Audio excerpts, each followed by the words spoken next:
Okay. So have a limit mga ka-idol. Kailangan po talaga yung hindi siya gaano kalayo. Yung covered lang din sa ano niya. Sa distance po na makulukit ka sa kanyang ano, ah, tracking. EI tracking. So ito po yung ano.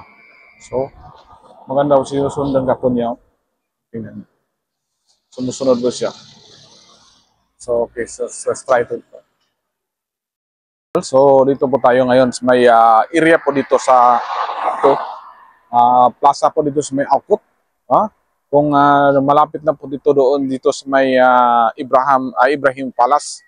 So dito naggawa tayo ng video mga kaidol. So try po natin tong ating bagong nabili na gimbal stabilizer mga kaidol. So may ano siya, may EI tracking. So kung tayo susundan po tayo sa camera mga kaidol. So yun ang advantage po dito.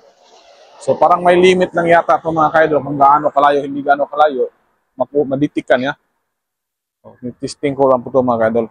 Kung ano, makaka-pick up ba siya sa malayo. Okay? Makakuha pa rin siya sa malayo mga kaidol. Okay. So yun lang po nating testing po mga kaidol. So maraming salamat at wag lang kayong manood lang.